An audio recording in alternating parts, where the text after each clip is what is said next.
Hello and welcome to daily white. Teaching aptitude यानी कि शिक्षण अभिरुचि के लेक्चर नंबर 3 में आप सभी का स्वागत है।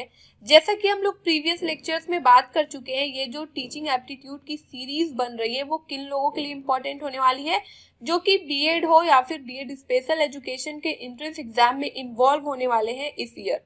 तो इस वीडियो लेक्चर में हम लोग बात करेंगे, टॉपिक हमारा है कैरेक्टरिस्टिक्स ऑफ लर्नर, यानी कि एक अच्छा लर्नर होने के लिए उसके अंदर क्या क्या कैरेक्टरिस्टिक्स होने चाहिए। नाउ सेकंड क्या डील करेंगे हम लोग कि फैक्टर्स क्या क्या होते हैं जो लर्निंग को इफेक्ट करते हैं इन अ निगेटिव वे या फिर इन अ पॉजिटिव वे, दोनों ही चीजों को हम लोग देखेंगे। इससे पहले मैं बता दूं कि ये जो सीरीज है टीचिंग एप्टीट्यूड की, इसे आप लोग सीक्वेंस वाइज देखने के लिए हमारे चैनल के प्लेलिस्ट में जा सकते हैं। वहां पे आपको teaching aptitude BEd special education करके एक प्लेलिस्ट मिलेगा। इसके अंदर आपको टीचिंग एप्टीट्यूड के सारे ही वीडियो लेक्चर सीक्वेंस वाइज मिल जाएंगे। तो आप यहाँ से सारे टीचिंग एप्टीट्यूड के लेक्चर्स को देख सकते हैं और अपने परफॉर्मेंस को बेटर कर सकते हैं। साथ ही साथ सारे लेक्चर्स को देखने के बाद आप मॉक की भी प्रैक्टिस कर सकते हैं। उसके लिए आप विजिट कर सकते हैं हमारे वेबसाइट पे www.dailywise.in, जहाँ पे आपको बीएड एंट्रेंस एग्जाम से रिलेटेड कैटेगरी मिलेगा और उसके अंदर टीचिंग एप्टीट्यूड के मॉक मिलेंगे। टीचिंग एप्टीट्यूड का मॉक सॉल्व करना इसलिए जरूरी हो जाता है क्योंकि यहाँ पे एक से अधिक आंसर्स करेक्ट हो सकते हैं, लेकिन हमें चूज करना होता है बेस्ट आंसर। तो वहाँ पे प्रैक्टिस रिक्वायर्ड होती है, तो आप प्रैक्टिस करके अपने परफॉर्मेंस को बूस्ट कर सकते हैं। चलिए हम लोग मूव करते हैं अपने टॉपिक के ऊपर, जिसमें हम लोग पहले बात करने वाले हैं एक लर्नर के कैरेक्टरिस्टिक्स के ऊपर।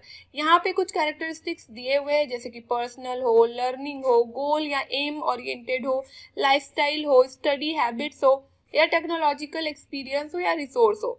इसमें से हम लोग डील करेंगे, आगे कुछ टॉपिक्स है उस पे। लेकिन एक चीज ध्यान रखेंगे, इस टॉपिक को डील करने से पहले ये ध्यान रखेंगे कि एक लर्नर का जो कैरेक्टरिस्टिक्स है हम लोग यहाँ पे डिस्कस करेंगे इन अ पॉजिटिव वे, कि ऐसा क्या कैरेक्टरिस्टिक्स है जो लर्नर लेकर आ रहा है और उसे हमें आगे कैसे कंटिन्यू करना है, सो दैट हमारी लर्निंग सही से चले। और एक टीचर को ये पता होना चाहिए कि उसका जो लर्नर है यानी कि जो स्टूडेंट है वो क्या क्या कैरेक्टरिस्टिक्स कैरी कर सकता है। तो यहाँ पे जो पर्सनल कैरेक्टरिस्टिक्स की बात हो रही है वो किसी एक स्टूडेंट की बात हो रही है, कि वो जो स्टूडेंट है वो किसी रेस से बिलोंग करता होगा, किसी सेक्स से बिलोंग करता होगा, वो कोई पर्टिकुलर लैंग्वेज में बात करता होगा जो उसका लोकल लैंग्वेज होगा या फिर मदर टंग होगा। इस तरीके से वो बहुत सी चीजें अपने साथ लेकर आता है, जैसे कि उस जो सोसाइटी में वो रह रहा होगा उस सोसाइटी के जो कल्चर्स होंगे, जो नॉर्म्स होंगे, जो भी चीजें वहाँ पे होती होगी, जो उनको परवरिश दी जाती है, वो सभी क्या है पर्सनल कैरेक्टरिस्टिक्स के अंदर होगी। क्योंकि एक बच्चा वो सारी ही चीजें अपने सोसाइटी और इन्वायरमेंट से कैरी करता है और अपने साथ अपने कैरेक्टरिस्टिक्स में उसको ढाल लेता है। तो ये सभी चीजें क्या होती है, पर्सनल कैरेक्टरिस्टिक्स होती है जो एक लर्नर के अंदर होती है ना। एकेडमिक कैरेक्टरिस्टिक्स क्या हो गई, एकेडमिक कैरेक्टरिस्टिक्स का मतलब हो गया कि एक स्टूडेंट जो है उसकी क्या एकेडमिक कैरेक्टरिस्टिक्स है, उसने क्या क्या पढ़ाई कर रखी है, उसका प्रायर नॉलेज क्या रहा है, कहाँ तक वो पढ़ा है, आगे वो कैसे परस्यू उसको करवाना है। यहाँ पे ये जानना एक टीचर के लिए बहुत जरूरी होता है कि उसका प्रायर एकेडमिक कैरेक्टरिस्टिक्स क्या है उस बच्चे का, तभी तो आगे उसे कैसे कंटिन्यू करवाना है एक टीचर समझ सकता है। अब कॉग्निटिव कैरेक्टरिस्टिक इसके अंदर आ जाएगा कि एक जो बच्चा है, एक जो स्टूडेंट है, वो चीजों को कैसे अडेप्ट कर पाता है। कॉग्निटिव वर्ड कहीं पे दिख जाए ना तो उसका सीधा सीधा मतलब होता है हमारे माइंड, हमारे ब्रेन से। तो जब हम कॉग्निटिव कैरेक्टरिस्टिक्स की बात कर रहे हैं तो हर लर्नर एक कॉग्निटिव लेवल का तो होगा नहीं, हो सकता है कोई बहुत ज्यादा इंटेलिजेंट होगा, कोई एवरेज होगा, कोई बिलो एवरेज होगा, कोई एकदम ही लो लेवल का होगा। तो यहाँ पे टीचर को ये जानना जरूरी है कि उसका जो लर्नर है उसकी कॉग्निटिव कैरेक्टरिस्टिक्स क्या है, सो दैट वो आगे एजुकेशन में उसको आगे बढ़ाने के लिए इस चीज को यूज कर सके।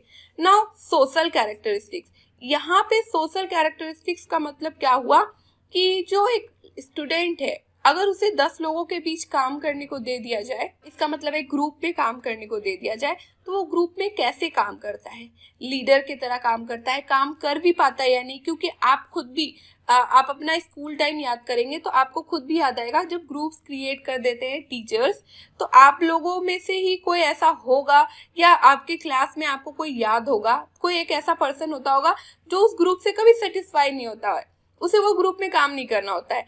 उस पर्सन को चाहे किसी के साथ ग्रुपिंग कर दिया जाए, एक्सेप्ट कि उसका ही फ्रेंड उस ग्रुप में हो, एक्सेप्ट अगर फ्रेंड्स को हटाकर किसी के साथ भी उसको बना दिया जाए तो वो काम करने में फ्लेक्सिबल नहीं होता है। तो इससे क्या पता चलता है कि वो सिर्फ अपने फ्रेंड्स के साथ काम कर सकता है। तो ये क्वालिटी भी एक टीचर को जानना जरूरी है कि एक जो पर्सन है अगर वो सिर्फ अपने फ्रेंड के साथ काम कर सकता है ग्रुप में होकर, तो टीचर आगे चल के उसे उसके फ्रेंड से अलग ग्रुप दे। इससे क्या होगा, उसके जो स्किल्स है, लीडरशिप क्वालिटी वगैरह है, वो सब इवॉल्व हो सके। तो इसीलिए एक सोशल कैरेक्टरिस्टिक्स के बारे में एक टीचर को जानना बहुत जरूरी होता है। Now curious characteristics. क्यूरियस का मतलब क्या होता है? जिज्ञासु, उत्सुकता। कितनी उत्सुकता है कुछ नया सीखने के लिए। जैसे कोई भी नया टॉपिक डील हो रहा है क्लासरूम में, या कुछ नया प्रोजेक्ट मैम दे रही है, तो वहां पे वो बच्चा एक्टिवली पार्ट ले रहा है कि नहीं। क्यूरियोसिटी या जिज्ञासु का मतलब क्या हुआ कि बच्चा कितना एक्टिव रहता है अपने क्लासरूम एक्टिविटीज के through. Now ask question. Ask question का यहाँ पे दो इफेक्ट निकल सकता है। एक बच्चा तब बहुत ज्यादा क्वेश्चन पूछता है जब उसे एक्चुअली में नॉलेज होता है और उसमें वो और नॉलेज ऐड करना चाहता है, यानी कि जो टॉपिक चल रहा है उससे रिलेटेड नॉलेज गेन करने के लिए क्वेश्चंस पूछे। एक दूसरा बच्चा वहीं पे हो सकता है जो कि क्लास के जो टॉपिक चल रही है उससे अगेंस्ट कुछ अजीब क्वेश्चंस करे जिसका उस टॉपिक से कोई लेना देना नहीं है, यानी कि जो बच्चे बहुत शैतानी करते हैं, मैं उसकी बात कर रही हूँ। तो यहाँ पे आस्क क्वेश्चन के थ्रू भी पता चलता है कि एक लर्नर का कैरेक्टरिस्टिक्स कैसा है। अगर वो पढ़ने वाला है तो टीचर उसके आंसर्स करेंगे, उसे बाद में बुलाकर भी, ताकि क्लास डिस्टर्ब ना हो। अगर ऐसा हो रहा है कि उसके क्वेश्चन के लेवल बहुत टफ है तो बाद में टीचर बुलाकर आंसर करे। या फिर कोई बच्चा है जो बहुत शैतानी कर रहा है, जानबूझ के क्लास के इन्वायरमेंट को हार्म करने की कोशिश कर रहा है, तो वहां पे टीचर को कैसे कंट्रोल करना है। अब जब पता ही नहीं होगा एक टीचर को कि उस बच्चे का ऐसा कैरेक्टरिस्टिक्स है कि वो बदमाशी कर रहा है क्वेश्चंस पूछकर, तो फिर कैसे कंट्रोल किया जा सकता है। तो यहाँ पे ये सारी कैरेक्टरिस्टिक्स है जो एक लर्नर अपने साथ लेकर आता है। इससे और ज्यादा भी हो सकते हैं, बट यहाँ पे ओवरऑल हम लोग डील कर रहे हैं कि एक जो लर्नर है उसके अंदर क्या क्या कैरेक्टरिस्टिक्स हो सकती है। उसकी अपनी व्यक्तिगत कैरेक्टरिस्टिक्स हो सकती है, वो क्या पढ़ा है, कैसे पढ़ता है, कैसे वो ग्रुप में काम करता है, कितना वो उत्सुक है किसी काम को करने में, और उसके जो सवाल होते हैं वो कैसे होते हैं, ओल झलूल वाले सवाल होते हैं या फिर टू द पॉइंट होते हैं। तो इससे ओवरऑल एक टीचर को एक लर्नर के बारे में पता चलता है कि उसका जो लर्नर है उसकी क्या कैरेक्टरिस्टिक्स है। अब आगे हम लोग डील करेंगे कि फैक्टर्स के बारे में। ऐसे कौन कौन से फैक्टर्स है जो कि हमारी लर्निंग के प्रोसेस को इफेक्ट कर सकते हैं, यानी कि लर्निंग के प्रोसेस में ट्रबल हो सकता है इस फैक्टर्स के थ्रू। नाउ यहाँ पे हम लोग बात करेंगे दो पार्ट्स में डिवाइड करके, एक जो लर्नर ओरिएंटेड होगा और दूसरा जो टीचर ओरिएंटेड होगा। बाकी यहाँ पे भी कुछ फैक्टर्स दिए हुए हैं। फैक्टर्स देखिए आप किसी भी तरीके से डील कर सकते हैं, लेकिन आपको कनेक्ट करने आना चाहिए। टीचिंग एप्टीट्यूड पूरी कनेक्टिविटी पे बेस्ड है। आप अगर उस सिनेरियो में अपने आप को खुद फील नहीं करेंगे तो क्वेश्चन सॉल्व नहीं होगा। जैसे कि मैं यहाँ पे कुछ टॉपिक्स ली हूँ, इससे क्या होगा, ओवरऑल आपको समझ हो जाएगी कि कैसे फैक्टर्स इफेक्ट करते हैं लर्निंग को। तो आप इसको पढ़ने के बाद आप इस स्क्रीन को दोबारा देखेंगे, देन आपको खुद रियलाइज होने लगेगा कि आप इसके आंसर्स कर पा रहे हैं। बाकी हम लोग आते हैं अपने फैक्टर्स वाले पॉइंट पे कि कौन कौन से ऐसे फैक्टर्स हैं जो सीखने की जो प्रक्रिया होती है, लर्निंग की जो प्रोसेस होती है, उसको इफेक्ट करता है। तो हम लोग पहले बात करेंगे लर्नर्स फैक्टर। लर्नर का फैक्टर यानी कि कौन कौन से ऐसे लर्नर के फैक्टर हो सकते हैं जो कि लर्निंग के प्रोसेस में प्रॉब्लम ला सकते हैं। सबसे पहला है पर्सनल बैकग्राउंड, यानी कि वो जो बच्चा है वो कहाँ से आ रहा है, उसका सोशल बैकग्राउंड क्या है, इकोनॉमिकली वो कैसा है। ये सारी चीजें भी मैटर करती है एजुकेशन के एरिया में। उसे क्या नॉर्म्स, क्या रूल्स, क्या चीजें बताई गई है बचपन से, तो वो सारी चीजें, क्योंकि एक बच्चा अपने साथ स्कूल लेकर आता है, तो ये सारी चीजें क्या करती है, इफेक्ट करती है। फॉर एग्जाम्पल यहाँ पे हम एक चीज ले सकते हैं, अगर हमें बचपन से ये सिखाया जाए, अगर लड़कों को बोला जाए कि लड़के रोते नहीं है, लड़के रोते नहीं है, तो यहाँ पे क्या होता है, हम लोग देखते हैं कि एक जो चाइल्ड है वो इस चीज को माइंड में सेट कर लेता है कि लड़के रोते नहीं है और लड़कियां बात बात पे रोती है। तो ये क्या हुआ, ये एक बच्चे का पर्सनल बैकग्राउंड हुआ ना, कि उसे जो बचपन से उसके माइंड में फीड किया गया उसने उसे कैरी किया। तो यही पर्सनल बैकग्राउंड होता है। और कल को इसी बच्चे को जब ये कहा जाएगा कि तुम रो सकते हो अगर तुम्हें कोई प्रॉब्लम है, तो ये इस चीज को नहीं ओन करता है, बिकॉज इसे क्या पहले से नॉलेज दिया गया है कि बच्चे जो लड़के हैं वो रोते नहीं है। तो ये पर्सनल बैकग्राउंड का एक अच्छा एग्जाम्पल है जो हमें एड्स के थ्रू आजकल टीवी में भी देखने को मिल जाता है। तो यहाँ पे क्या हमने देखा कि एक चाइल्ड को जो पहले से चीजें फीड की जाती है वो नई चीजें गेन करने में बहुत समय लेता है। वो जब तक इस चीज को रियलाइज नहीं करेगा कि नहीं हमारे अंदर भी फीलिंग होती है, ये चीजें उसे नहीं सिखाई जाएगी, तब तक वो नई चीजें नहीं ओन करता है। तो यहाँ पे पर्सनल बैकग्राउंड बहुत मैटर करता है। ये एग्जांपल तो मैंने इसलिए ले लिया बिकॉज आजकल एड्स में आते हैं कि लड़के रोते नहीं है, ये ना सिखाकर ये सिखाएं कि लड़के लड़कियों को रुलाते नहीं है। कुछ इस टाइप का एड आया है तो मुझे ये माइंड में आया, इसलिए मैंने यहाँ पे एक्सप्लेन कर दिया। बाकी आप कुछ भी ऐसे ले सकते हैं जो एक पर्सनल बैकग्राउंड हो बच्चे का और वो कैसे एजुकेशन को इफेक्ट कर रहा है, ये सोचना बहुत जरूरी है आप लोगों को। नहीं सोचेंगे तो क्वेश्चंस नहीं सॉल्व होंगे। नाउ नेक्स्ट मूव करते हैं प्रायर एक्सपीरियंस। प्रायर एक्सपीरियंस यहाँ पे एजुकेशन के फील्ड में ले सकते हैं कि अगर वो जो बच्चा है उसे 5 क्लास में एडमिशन लेना है, अब वो 5 क्लास में एडमिशन लेने लायक उसका प्रायर एक्सपीरियंस है या नहीं है। एक तो ये बात हो गई, प्रायर एक्सपीरियंस को हम लोगों ने लर्निंग के थ्रू जोड़ा। बाकी एक दूसरा ये भी हो सकता है कि प्रायर एक्सपीरियंस के अंदर उस बच्चे का एजुकेशन को लेकर क्या मानना है, उसके जो टीचर है उसे वो अच्छा मोटिवेशन देते थे या नहीं देते थे, कैसे एजुकेशन मिलती थी, वो एजुकेशन को लेके क्या सोचता है, ये सारी चीजें भी एक्सपीरियंस के अंदर ही आ जाएगी। फॉर एग्जाम्पल एक ऐसा बच्चा है जिसे उसके टीचर हर छोटी गलती पे जब वो क्वेश्चन करता था तो उसे डांटते थे, ठीक है, ये उसका एक्सपीरियंस है कि जब भी वो कुछ मिस्टेक करे उसके टीचर उसे डांट दिया करते थे, तो वो क्वेश्चंस नहीं पूछने लगा, नहीं आते हुए भी क्वेश्चंस नहीं पूछता था और वो धीरे धीरे वीक पढ़ने लग गया। तो यहाँ पे देखिए अब जब वो किसी और जगह जाए, किसी नए स्कूल में जाए, तो उसका ये जो प्रायर एक्सपीरियंस है ना कि टीचर के सामने बोलना नहीं है, वो इस चीज को कैरी करता है। तो यहाँ पे ये भी बहुत बड़ा फैक्टर हो जाता है जो कि एजुकेशन को इफेक्ट करता है, क्योंकि लर्नर को क्या प्रॉब्लम है वो पूछ ही नहीं रहा। तो यहाँ पे ये बहुत बड़ा फैक्टर हो जाता है। नाउ कॉग्निटिव, कॉग्निटिव यानी कि संज्ञानात्मक। कॉग्निटिव जैसा कि मैंने कहा माइंड से रिलेटेड है, तो यहाँ पे ये कैसे रिलेट करेंगे हम लोग कि ये फैक्टर हो जाता है इफेक्ट करने के लिए लर्निंग को। तो देखिए एक बच्चा जो है हो सकता है स्लो लर्नर हो या फिर एवरेज स्टूडेंट हो या फिर इंटेलिजेंट हो, तो जो भी है उस बच्चे का कॉग्निटिव लेवल, कैसे वो कैलकुलेशंस को सॉल्व करता है, कैसे चीजों को रिमेम्बर करके रखता है, ये सारी चीजें बहुत साउंड करती है जब हम लोग एजुकेशन की बात करते हैं।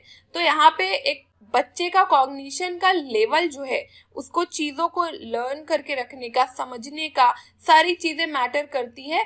तो ये एक तरीके से इफेक्ट करेगा फैक्टर। अब इसको हम लोग एक और एग्जाम्पल लेके मैं समझाती हूँ सो दैट आप लोग को ये और अच्छे से क्लियर हो।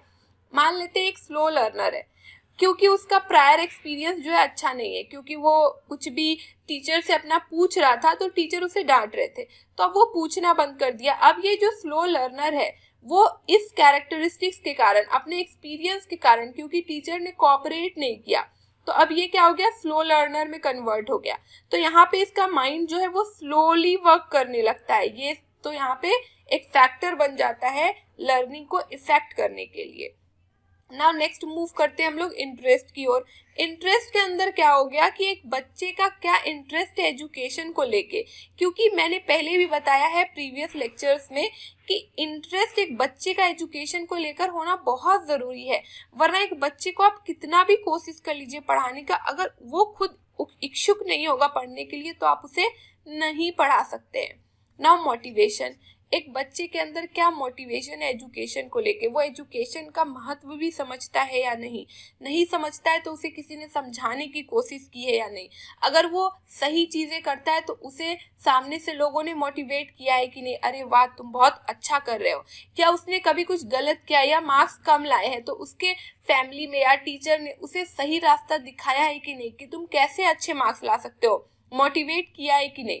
तो ये सारे फैक्टर्स भी बहुत इफेक्ट करते हैं लर्निंग के प्रोसेस में, क्योंकि लर्नर का पॉजिटिव रहना, इंटरेस्टेड रहना, उसका एक्टिव रहना बहुत ही जरूरी होता है एजुकेशन में। ना अब हम लोग बात करेंगे टीचर का फैक्टर।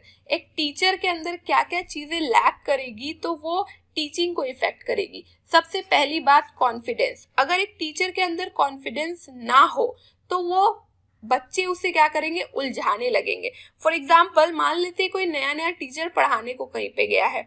हाँ, एक चीज ध्यान रखेंगे, एक व्यक्ति के अंदर कॉन्फिडेंस कब नहीं होता, जब वो अपने सब्जेक्ट मैटर को लेकर बहुत ही कॉन्फिडेंट नहीं रहता, तभी वो अंडर कॉन्फिडेंट रहता है। तो मान लेते हैं एक टीचर एक क्लासरूम में पढ़ाने को गया, कोई टॉपिक मान लेते हैं सेल पढ़ाने को गया। अब सेल के बारे में उसे पूरा अच्छे से नॉलेज नहीं है, ऊपर ऊपर से नॉलेज है, उसने सोचा कि मैं पढ़ा लूंगा। अब हुआ क्या, बच्चों ने क्रॉस क्वेश्चन कर दिया, क्रॉस क्वेश्चन किया, अब ये टीचर क्या हो गया, फंसने लग गया। तो यहाँ पे इसका कॉन्फिडेंस डाउन होने लगेगा। तो यही लैक ऑफ कॉन्फिडेंस का कारण कहीं ना कहीं एजुकेशन, सब्जेक्ट मैटर, एक टीचर के अंदर कितना नॉलेज है, इन सभी चीजों को इफेक्ट करता है और इसी का रिजल्ट हो जाता है lack of confidence. Now second में हम लोग मूव करेंगे। सेकंड क्या है, flexible with the lesson plan. देखिए, जब भी कोई टीचर क्लासरूम में पढ़ाने जाता है तो वो प्लानिंग करता है कि वो कैसे अपना लेसन स्टार्ट करेगा। जो टॉपिक फॉर एग्जांपल सेल पढ़ाने वाला है तो सेल को कैसे स्टार्ट करेगा और कैसे एंड करेगा। अगर एक टीचर अच्छे से लेसन प्लान ना बनाए या फिर उसे प्रॉपरली एग्जीक्यूट ना कर पाए क्लास में, देखिए बहुत बार क्या होता है ना कि क्लासरूम में जाने से पहले जो लेसन प्लान बनाया जाता है बहुत ही परफेक्ट हो सकता है, लेकिन क्लासरूम सिनेरियो में बच्चे इन्वॉल्व हो जाते हैं तो बच्चे क्या करेंगे, शैतानी तो करेंगे ही। तो टीचर को पूरे क्लासरूम को हैंडल करना आना चाहिए, वरना क्या होगा, उसका लेसन प्लान सही तरीके से नहीं एग्जीक्यूट हो पाएगा। और लेसन प्लान सही तरीके से एग्जीक्यूट नहीं हो पाएगा तो टीचिंग में प्रॉब्लम होगी, वो सारी चीजें नहीं रख पाएगा जो उसने प्लान करके रखा था कि बच्चों को इस टॉपिक के अंदर इतना इतना नॉलेज देना है ना। एक्सपीरियंस हम लोगों ने पहले भी डिस्कस कर रखा है कि एक्सपीरियंस होने से एक पर्सन बहुत ही पॉलिश्ड हो जाता है। तो एक्सपीरियंस बहुत ही इंपॉर्टेंट रोल प्ले करता है। कोई भी टीचर है, आप खुद भी अपना ही लाइफ से कनेक्ट करके देखिए ना। कोई एक टीचर होगा जो पहली क्लास लिया होगा, बहुत ही अंडर कॉन्फिडेंट रहा होगा, लेकिन उसी टीचर का 10वां क्लास देख लीजिए या 1 साल बाद का क्लास देख लीजिए, आप फील ही नहीं कर पाएंगे ये वो टीचर है जो पहली क्लास में बहुत ही ज्यादा अंडर कॉन्फिडेंट लग रहा था। तो यहाँ पे एक्सपीरियंस बहुत ही मैटर करता है कि एक टीचर के पास कितना एक्सपीरियंस है टीचिंग का, so that teaching effective way में चले। नाउ कम्युनिकेशन स्किल, टीचिंग तो कम्युनिकेशन स्किल पे बेस्ड है ही। अगर एक टीचर को अच्छे से अपनी बातें रखने ही नहीं आएगी, चाहे उसे सेल का कितना ही नॉलेज क्यों ना हो, अब जब उस सेल को वो डिफाइन ही नहीं कर पा रहा, बच्चों को सेल को कैसे समझाना है वही नहीं पता है, तो यहाँ पे क्या होगी, टीचिंग रॉन्ग वे में चली जाएगी। तो एक टीचर का कम्युनिकेशन स्किल अच्छा होना बहुत जरूरी है। नो स्पेशल ट्रेनिंग, अब जैसा कि मैंने कहा कि स्पेशल ट्रेनिंग से एक टीचर अच्छा टीचर बनता है। ऐसा नहीं है कि ट्रेनिंग ना मिले तो वो टीचर नहीं बन सकता, लेकिन एक स्पेशल ट्रेनिंग मिलने से क्या होता है कि टीचर को पता होता है कि कब कौन सा मूव लेना है। फॉर एग्जाम्पल अभी जब हमने फ्लेक्सिबल लेसन का एग्जाम्पल लिया था तो वहां पे मैंने क्या कहा कि टीचर ने एक प्लान बनाया और लेकर क्लास में गए, लेकिन बच्चे क्या करते हैं, शैतानी करेंगे, क्लासरूम का एनवायरनमेंट हो रहा है गड़बड़। अब यहाँ पे क्लासरूम का एनवायरनमेंट को कैसे अपने हिसाब से रन करवाना है, अपने हिसाब से एजुकेशन की ओर मूव करना है, ये टीचर कैसे जानेगा, इसी ट्रेनिंग के थ्रू जानेगा। कैसे एनवायरनमेंट को कंट्रोल करना है, ये सारी चीजें टीचर ट्रेनिंग के थ्रू ही सीखता है। या फिर कोई मेथड ऑफ टीचिंग ये टीचर अप्लाई कर रहा है सेल को समझाने के लिए मान लेते हैं, और बच्चों को नहीं समझ आ रहा, तो वहां पे ये कैसे कॉज ढूंढेगा, कैसे डायग्नोस करेगा, ये सारी चीजें कहाँ से आएगी, ट्रेनिंग से आएगी ना। तभी तो लेक्चर के मेथड को वो चेंज करेगा, डिमॉन्स्ट्रेशन में या प्रोजेक्ट मेथड में या ग्रुप डिस्कशन में, बहुत सी चीजों में चेंज किया जा सकता है चीजों को समझाने के लिए। तो ये सारी चीजें कहाँ से आती है, स्पेशल ट्रेनिंग से आती है। तो ओवरऑल यहाँ पे हमने क्या देखा कि लर्नर का कौन कौन सा फैक्टर है जो लर्निंग को इफेक्ट कर सकता है, और टीचर का कौन कौन सा फैक्टर है जो लर्निंग के प्रोसेस को इफेक्ट कर सकता है। साथ ही साथ एक लर्नर का क्या कैरेक्टरिस्टिक्स होता है, क्या क्या चीजें वो अपने साथ लेकर आता है जब वो किसी स्कूल में या किसी कॉलेज में भी कह सकते हैं हम लोग, अगर वो जाता है। तो this was it for this video lecture. बाकी मेरा ये सजेशन है कि टीचिंग एप्टीट्यूड के लेक्चर्स को देखिए, अपने लाइफ से कनेक्ट करिए। बहुत डिफिकल्ट नहीं है लेकिन बहुत कंफ्यूजिंग है, तो इसीलिए यहाँ पे अपने लाइफ से कनेक्ट करने की कोशिश करिए। बाकी आप लोगों को कोई भी डाउट हो, आप लोग डायरेक्टली मुझसे इंस्टाग्राम पे जुड़ सकते हैं। मेरी आईडी की लिंक डिस्क्रिप्शन बॉक्स में दी होगी, या फिर सिंपली इंस्टाग्राम पे सर्च करिए delhibyte_nupur, और अपने जो भी डाउट्स है, चाहे बीएड एंट्रेंस एग्जाम हो, बीएड स्पेशल एजुकेशन का एंट्रेंस एग्जाम हो, बीएड स्पेशल एजुकेशन क्या होता है, या फिर टीचिंग एप्टीट्यूड के लेक्चर सीरीज से रिलेटेड हो, तो आप लोग डायरेक्टली मुझसे जुड़ सकते हैं। साथ ही साथ एजुकेशन से रिलेटेड कोई भी रिसोर्स मटेरियल हो, उसे आप पाने के लिए हमारा टेलीग्राम चैनल ज्वाइन करिए, जिसका नाम है टीचर एजुकेशन रिसोर्स। इसका भी लिंक डिस्क्रिप्शन बॉक्स में दिया होगा। And also follow and connect with us through these social media sites. Links are given in the description box. Stay tuned, stay updated, and don't forget to follow your dreams, and do comment your views in the comment section. Thank you.